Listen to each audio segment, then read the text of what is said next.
చాలామంది కలలు కంటారు, కొందరే ఆచరణకు నడుం బిగిస్తారు.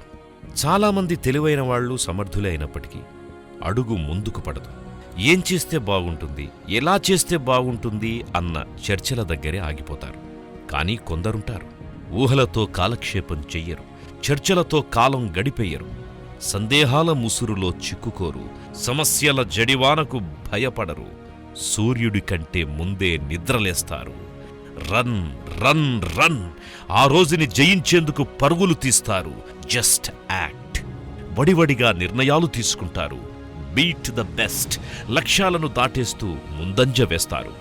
సరిగ్గా ఇలానే పరుగు ప్రారంభించిన ఓ సాధారణ యువకుడు సువిశాల భారతంలో ఇంటింటా పరిచయమైన సంస్థలో ఉద్యోగానికి చేరాడు.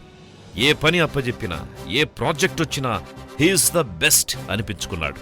చిరుద్యోగిగా చేరిన అతడు ఆ అత్యున్నత సంస్థకు అధిపతి అయ్యాడు.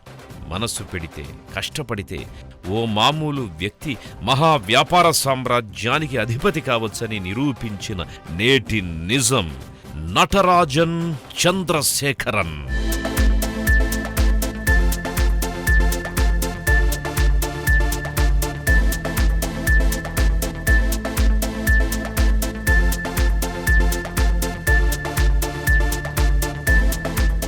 7 లక్షల కోట్ల రూపాయల ఆదాయం, 7 లక్షల పైచిలుకు ఉద్యోగులు, 6 ఖండాల్లో 100కు పైగా దేశాల్లో కార్యకలాపాలతో విస్తరించిన టాటా గ్రూప్కి ఇప్పుడాయన చైర్మన్. అది 2005వ సంవత్సరం. అప్పటి టీసీఎస్ చైర్మన్ రామదురై, చంద్రశేఖరన్ మరికొందరు సహోద్యోగులు విహారయాత్రకని బయలుదేరారు. అత్యంత సుందర ద్వీపం గాలాపగోస్కి చేరుకున్నారు. చుట్టూ నీరు, పచ్చని చెట్లు, చల్లని గాలి, ఆ వాతావరణానికి పులకించిపోయారు. అలా 2 రోజులు గడిచిపోయాయి. తాబేళ్లు, పెంగ్విన్లు, ఇతర ప్రత్యేకమైన జంతుజాలాన్ని చూడాలని, ఆ వాతావరణాన్ని పదే పదే ఆస్వాదించాలని రామదురై కోరిక. చంద్రశేఖరన్ మాత్రం నేను చూడాల్సినవన్నీ చూశాను, ఇక పని గురించి ఆలోచిస్తాను అన్నారు. ఈక్వెడార్లో సంస్థ ఏర్పాటుపై దృష్టి పెడతానంటూ అక్కడికి బయలుదేరి వెళ్లారు. ఆ తరువాత 2 రోజులు క్షణం తీరిక లేకుండా గడిపారు. అనుకున్నట్టుగానే అక్కడ టీసీఎస్ కార్యకలాపాలు ప్రారంభించారు. ఆనాడు చంద్రశేఖరన్ చూపిన చొరవ లాటిన్ అమెరికా నుంచి ఏటా $100 కోట్ల పైబడిన ఆదాయాన్ని ఆర్జించి పెడుతోంది. అమెరికాలోని జీఈ సంస్థ కార్యాలయం.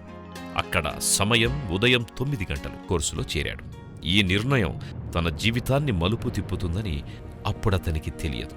ప్రముఖ బిజినెస్ మన్గా ఎదగాలని, దేశంలోని ప్రముఖ సంస్థకు సారథ్యం వహించాలని అప్పుడతను కలలు కన్నది లేదు. అప్పట్లో కంప్యూటర్ రంగంలో ఉద్యోగాలు పరిమితం. వాటిల్లోనూ ఇంజనీరింగ్ విద్యార్థులకే ప్రాధాన్యం. డిగ్రీ పూర్తి చేసి ఎంసీఏ చదువుతున్న తనకి ఉద్యోగం రాదేమోనని చంద్రశేఖరన్ భయపడేవాడు. కోర్సుతో సంబంధం లేకుండా ఇంజనీరింగ్ అంశాలపై పట్టు తెచ్చుకోవాలని తపన పడేవాడు. ఈ కష్టం అదృష్టంగా మారింది. కోర్సులో భాగంగా టీసీఎస్లో ప్రాజెక్టు చేసే అవకాశం వచ్చింది. ఆ సమయం కొన్ని నెలలే, కానీ కొండంత ఆత్మవిశ్వాసాన్నిచ్చింది. ఆ పైన ప్రాంగణ నియామకాల్లో అదే సంస్థలో ఉద్యోగం దొరికింది. 1987లో సాఫ్ట్వేర్ ప్రోగ్రామర్గా విధుల్లోకి చేరాడు. చేరిన తొలినాళ్లలోనే ఇంజనీరింగ్ చదివిన వారికే టీసీఎస్లో ప్రాధాన్యం. ఎంసీఏ చదివి ఇక్కడ చేరిన మొదటి ఉద్యోగివి నువ్వే, ఓ రకంగా బెస్ట్ కేసువి అన్నారు ఒకరిద్దరు సహోద్యోగులు. తన పనితీరుపైనే భవిష్యత్తులో ఎంసీఏ విద్యార్థుల్ని ఉద్యోగంలోకి తీసుకోవాలో లేదో అన్న విషయం ఆధారపడుతుందన్నమాట. ఈ ఆలోచన ఆయనపై చాలా ప్రభావాన్ని చూపింది.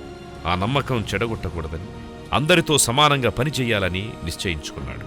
అన్నయ్యలిద్దరూ ఉదయం 8ంటికి ఆఫీసుకెళ్లి సాయంత్రానికి తిరిగొస్తే చంద్ర మాత్రం 7ంటికి వెళితే ఏ అర్ధరాత్రో ఇల్లు చేరేవాడు. పనిలో పోటీ పడడం, అందరితో స్నేహంగా ఉండడం, ఎలాంటి పనైనా సకాలంలో పూర్తి చేయడం, తనకి తెలిసిన విద్యని నలుగురికి పంచడం చంద్రశేఖరానికి ఉన్న ప్రత్యేక అర్హతలు. ఒకసారి అమెరికాలో ఐటీ ప్రాజెక్ట్ చేసే అవకాశం. బృందంలో పూర్తిగా కొత్తవాళ్లు. దిగ్విజయంగా దాన్ని పూర్తి చేసిన చంద్ర చురుకైన నాయకుడిగా యాజమాన్యం దృష్టిని ఆకర్షించాడు. తర్వాత కొన్నాళ్లకే ప్రోగ్రాం డైరెక్టర్గా ఎదిగాడు. ఆ స్థానంలో సంస్థ తొలిసారి బ్యాంకింగ్, టెలికాం రంగంలోని ప్రాజెక్టుల్ని దక్కించుకునేలా చూశారు. ఈ పనితీరు అతడి ప్రతిభ, సామర్థ్యం టీసీఎస్ సీఈఓ రామదురై పసిగట్టారు. ఎగ్జిక్యూటివ్ అసిస్టెంట్గా చంద్రకి పదోన్నతి లభించింది. వెన్ను తడితే చాలు వన్నెలీనే తత్వముందని, నాయకుడిగా ఉన్నత స్థాయికి ఎదుగుతాడని రామదురై గ్రహించారు. ఓ మెంటర్లా మారి చంద్రకి మార్గనిర్దేశం చేయడం మొదలుపెట్టారు. క్రమంగా పదోన్నతి పొందుతూ వచ్చిన చంద్ర ముంబైలోని స్పెషల్ ఎకనామిక్ జోన్ జనరల్ మేనేజర్గా సంస్థ సేవల్ని అనూహ్యంగా విస్తరించాడు. ఆ హోదాలో టీసీఎస్ కీలక క్లయింట్ జిఈ కోసం పనిచేశారు. సంస్థ ఆదాయంలో 10% దాన్నుంచొచ్చేలా చూశారు. టీసీఎస్ ఈ బిజినెస్ విభాగాన్ని మొదలుపెట్టి సంస్థను ఆన్లైన్ బాట పట్టించి 4.5 ఏళ్లలో 3.5 కోట్ల విలువ చేసే విభాగంగా అభివృద్ధి చేయడంలో చంద్రశేఖరంది కీలక భూమిక. ఆ పైన టీసీఎస్ గ్లోబల్ డెలివరీ హెడ్గా, ఆపరేషన్ విభాగానికి హెడ్గా మారారు. లాటిన్ అమెరికా, చైనా, ఐరోపా, మెక్సికో లాంటి అనేక ప్రాంతాలకు సంస్థల్ని, కార్యకలాపాల్ని విస్తరించారు. వివిధ సంస్థల అవసరాలకు తగ్గట్టు ఒక సాఫ్ట్వేర్ని డిజైన్ చేయడంలో చంద్రశేఖరన్ అద్వితీయుడు. ఆ ప్రాజెక్టుకి విలువను నిర్ధారించడంలో, భవిష్యత్ ఎలా ఉంటుందో ఊహించడంలో అనితర సాధ్యుడు. 20 ఏళ్లపాటు అప్పగించిన ప్రతి బాధ్యతను సమర్థంగా నిర్వహించి సీఈఓ రామదురై స్థానాన్ని భర్తీ చేసే సత్తా ఉన్న వ్యక్తిగా పేరొందిన చంద్రశేఖరన్ సేవలకు 2007లో ప్రత్యేక గుర్తింపు లభించింది. చంద్ర టీసీఎస్ బోర్డు మెంబర్గా నియమితులయ్యారు. చీఫ్ ఆపరేటింగ్ ఆఫీసర్గా ఉన్నత బాధ్యతల్ని చేపట్టారు. సీఓఓగా చిన్న సంస్థల్ని చేజిక్కించుకునే పనిని వేగంగా అమలు చేశారు. టీసీఎస్ ఎదుగుదలలో కీలక పాత్ర పోషించిన సిటీ గ్రూప్ గ్లోబల్ సర్వీసెస్ని కొనుగోలు చేసి టాటా గ్రూప్ యాజమాన్యం దృష్టిని ఆకర్షించారు.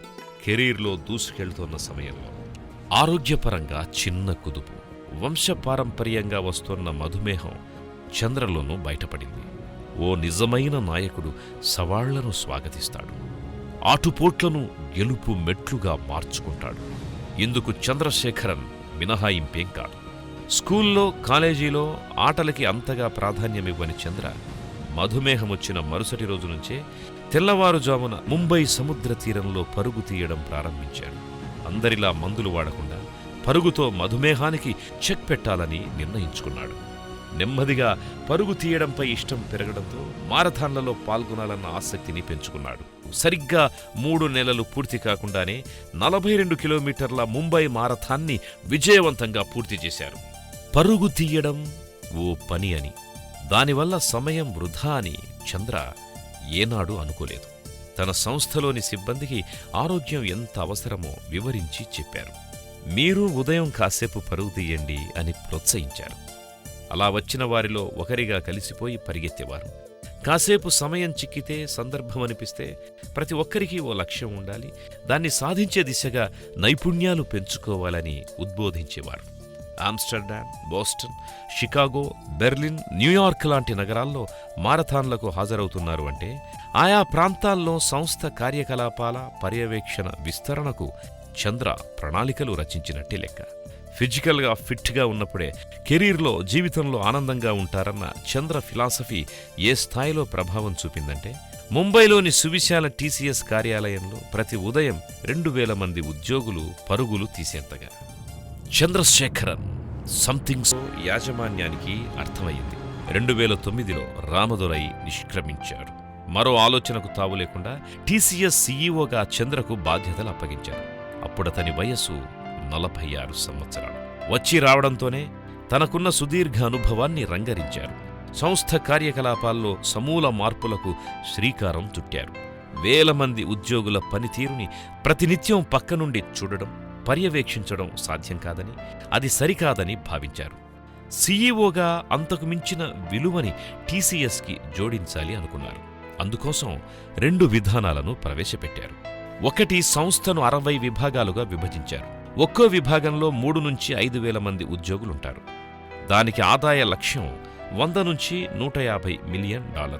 వివరంగా చెప్పాలంటే బ్యాంకింగ్, టెలికాం, విద్యుత్తు, ఇంజనీరింగ్, టీసీఎస్ సేవలందించే ఒక్కో రంగాన్ని 4 విభాగాలుగా విభజించారు. ఇక రెండో విధానం, ప్రతి విభాగం కొన్ని నిర్దేశిత సంస్థల కోసం పనిచేస్తుంది.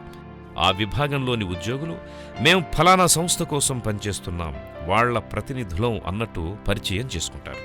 ఎక్కడా టీసీఎస్ ఉద్యోగులం అన్నట్టు వ్యవహరించరు.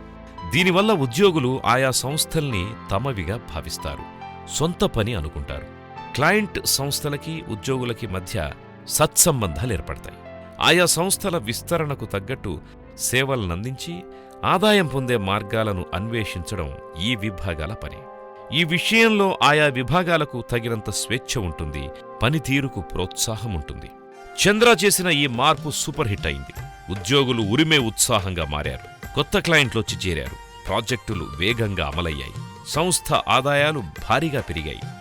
అయితే 60 విభాగాల పనితీరుని ప్రతినిత్యం పర్యవేక్షించడం అసాధ్యమని, అది సరికాదని చంద్ర భావించారు. అందుకే 60 విభాగాలను చూసేందుకు 23 మందిని నియమించారు. వీళ్లు ప్రతి విషయాన్ని నేరుగా తనకు నివేదించేలా విధి విధానాల్ని రూపొందించారు. దేశ విదేశాల్లోనూ కొత్త ప్రాజెక్టుల్ని సాధించడంలో చంద్రది వినూత్న శైలి. సంస్థలో మహిళల నియామకాల్ని క్రమంగా పెంచుతూ దేశంలో ఎక్కువ మంది ఆడవాళ్లకి ఉద్యోగాలిస్తున్న ఐటీ సంస్థగా టీసీఎస్ని నిలిపారు. అది ఓ సందర్భంలో లాభించింది. ఓసారి సౌదీ అరేబియాలో ప్రభుత్వం తరఫున ఓ బీపీఓని నిర్వహించే ప్రతిపాదన తీసుకొచ్చి, అలా చేస్తే ఆ దేశ గౌరవమూ పెరుగుతుందని చెప్పి ఆ ప్రాజెక్టుని సాధించారు. పని విషయంలో ఖచ్చితంగా ఉండే చంద్ర ఉద్యోగుల ఇష్టాలను కష్టాలను పట్టించుకుంటారు. వాళ్లల్లో ఒకడిగా కలిసిపోతారు. సమావేశాల్లో తనకంటే చాలా కింది స్థాయి సిబ్బందిని కూడా అలా కాదు బాస్, ఇలా ఆలోచించి చూడు అంటూ అనునయంగా మాట్లాడతారు. వ్యాపార రంగంలో అపారమైన విజయాలు సాధించిన చంద్రశేఖరన్ అనేక రకాల గుర్తింపులు, ప్రశంసలు, అవార్డులు అందుకున్నారు. 2012, 2013లో నాస్కామ్ చైర్మన్ గా సేవలందించారు. నేటికి ఆ సంస్థలో కార్యనిర్వహణ పరిపాలక మండలి సభ్యుడిగా కొనసాగుతున్నారు. 2013 నెదర్లాండ్స్ ప్రఖ్యాత నేయన్ రోడ్ బిజినెస్ స్కూల్ గౌరవ డాక్టరేట్ను అందించింది. 2014లో జవహర్లాల్ నెహ్రూ టెక్నాలజికల్ యూనివర్సిటీ నుండి గౌరవ డాక్టరేట్ అందుకున్నారు. అదే సంవత్సరం బిజినెస్ టుడే చంద్రశేఖరన్ను వరుసగా రెండోసారి best CEO of the year గా ప్రకటించింది. 2014లోనే సిఎన్బిసి టీవీ 18 వారు నిర్వహించిన ఇండియన్ బిజినెస్ ఐకాన్స్ ఎంపికలో ప్రథమ స్థానంలో నిలిచారు. అదే సంవత్సరం సిఎన్ఎన్ ఐబిఎన్ వారు వ్యాపార రంగంలో ఇండియన్ ఆఫ్ ది ఇయర్ అవార్డును చంద్రశేఖరన్కు అందించారు. 2015లో ఆమ్స్టర్డామ్, ఇండియా మధ్య ఆర్థిక వ్యాపార లావాదేవీలు అభివృద్ధికి ఆయన చేసిన సేవలను గుర్తిస్తూ medal of city Amsterdam Frans Banninck అందుకున్నారు. 2015, 2016వ సంవత్సరంలో ప్రపంచ ఆర్థిక ఫోరంలో ఐటీ పరిశ్రమల గవర్నర్ల విభాగానికి చైర్మన్ గా సేవలందించారు. 2016లో రిజర్వ్ బ్యాంక్ ఆఫ్ ఇండియా వారు తమ బోర్డు సభ్యుడిగా నియమించింది. 2017లో ఇండియా టుడే ప్రకటించిన అత్యంత శక్తివంతమైన 50 మంది జాబితాలో చంద్రశేఖరన్ను 10వ వ్యక్తిగా గుర్తించింది. 2022లో భారత ప్రభుత్వం పద్మభూషణ్ పురస్కారంతో సత్కరించింది. 2023లో ఫ్రాన్స్ అధ్యక్షుడు ఇమాన్యుయేల్ మాక్రాన్ నటరాజన్ చంద్రశేఖరన్కు knight of the legion of honour ప్రదానం చేశారు. నిర్వహణాపరమైన మార్పులు చేస్తూ, ఉద్యోగుల్లో స్ఫూర్తి నింపుతూ, సంస్థను విస్తరిస్తూ చంద్రశేఖరన్ తీసుకున్న నిర్ణయాలు సత్ఫలితాలనిచ్చాయి. సంస్థ రాకెట్ వేగంతో ముందంజ వేసింది. ఆయన బాధ్యతలు చేపట్టినప్పుడు 30,000 కోట్లుగా ఉన్న వార్షికాదాయం ప్రస్తుతం 1,00,000 కోట్ల రూపాయల్ని దాటేసింది. గతేడాది సంస్థ విలువ 5 లక్షల కోట్లు దాటి దేశంలోనే అత్యధిక మార్కెట్ విలువ కలిగిన సంస్థగా పతాక శీర్షికలకెక్కింది. టాటా గ్రూప్ వార్షికాదాయంలో 70% టీసీఎస్ నుంచే వచ్చేది. ఒకప్పుడు విదేశీ ప్రముఖులు ఇండియాకొచ్చినప్పుడు ఇన్ఫోసిస్ క్యాంపస్ని చూసేందుకెళ్లేవారు. ఇప్పుడు వాళ్లందరి చూపు టీసీఎస్ వైపే. ఐటీ సంస్థల ఉద్యోగులు తరచూ ఉద్యోగం మారుతుండడం సహజం. ఉద్యోగులు ఎక్కువ కాలం నిలకడగా ఉండే సంస్థగాను టీసీఎస్ పేరు సంపాదించింది. టాటా సన్స్ గ్రూపులో ఆశ్చర్యకరమైన పరిణామాలు చోటు చేసుకున్నాయి. సైరస్ మిస్త్రీ అనూహ్యంగా చైర్మన్ పదవి నుంచి తప్పుకున్నారు. పనిచేసిన సంస్థపై ఆరోపణలు చేశారు. దాంతో ఓ రకమైన అనిశ్చిత వాతావరణం. టాటా సన్స్ సంస్థల్లోని ఉద్యోగుల్లో భయాందోళనలు నెలకొన్నాయి. ఆ పరిస్థితుల్లో ముందు నిలిచి సంస్థను ముందుకు నడిపించే లీడర్ ఎవరని యాజమాన్యం ఆలోచించింది. చైర్మన్ పదవి కోసం చంద్రశేఖరన్తో పాటు మరో 2 పోటీపడ్డారు. కానీ ఓ సంస్థలో చిరుద్యోగిగా మొదలుపెట్టి అదే సంస్థకు నాయకుడిగా ఎదిగి లక్షల మందికి ఉద్యోగాలిచ్చే స్థాయికి దాన్ని విస్తరించి లక్షల కోట్ల ఆదాయాన్నందించే వనరుగా తీర్చిదిద్దిన సామర్థ్యానికి, నిబద్ధతకి, అంకితభావానికి ఆ పదవి లభించింది. చంద్రశేఖరన్ చైర్మన్ అయ్యారు. అలా 149 ఏళ్లుగా ఆగర్భ శ్రీమంతులే పాలిస్తూ వస్తోన్న టాటాల సామ్రాజ్యానికి ఓ రైతు బిడ్డ అధినేతగా అవతరించాడు. దేశ విదేశాల్లో టాటా సన్స్కి సంస్థలున్నాయి. వివిధ రంగాల్లో అవి సేవలందిస్తున్నాయి. కానీ అన్నీ లాభాల బాటలో నడుస్తున్నాయి అంటే అవునని చెప్పలేం. కొన్ని పెట్టుబడితో పోలిస్తే చాలా తక్కువ మొత్తం ఆదాయాన్ని అందిస్తున్నాయి. ఇంకొన్ని నష్టాల్లో ఉన్నాయి. Tata steel, Tata Motors, Tata chemicals, Tata power లాంటి సంస్థలు పెద్ద ఎత్తున పోటీని ఎదుర్కొంటున్నాయి. వీటన్నిటి పనితీరును పరిశీలించి అవసరమైతే పునర్వ్యవస్థీకరించి ఎప్పటికప్పుడు సరికొత్త లక్ష్యాలను నిర్దేశించి లాభాల బాటలో రాకెట్ వేగంతో నడిపించడమే ఇప్పుడు చంద్రశేఖరన్ ముందున్న సవాల్. అలాగని ఆయనేం ఒత్తిడికి గురయ్యే మనిషి కాదు. ఓ లక్ష్యం పూర్తవడంతోనే మరొకటి నిర్ణయించుకునే బిజినెస్ మ్యాన్.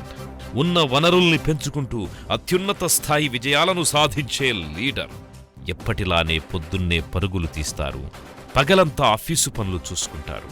ముంబైలోని తన నివాసం సాగర్ దర్శన్లో భార్య లలిత, కొడుకు ప్రణవ్తో సమయం గడుపుతారు. కానీ ఏం చేస్తున్నా మనసు మూలల్లో టాటా సన్స్కి సంబంధించి ప్రగతి ప్రణాళికలు వేస్తూనే ఉంటారు. ఆచరణకు కొంచెం టైం పట్టొచ్చు, కానీ గెలుపు దిశగా చంద్రశేఖరన్ ప్రస్థానం కొనసాగుతూనే ఉంటుంది. Winner never quits.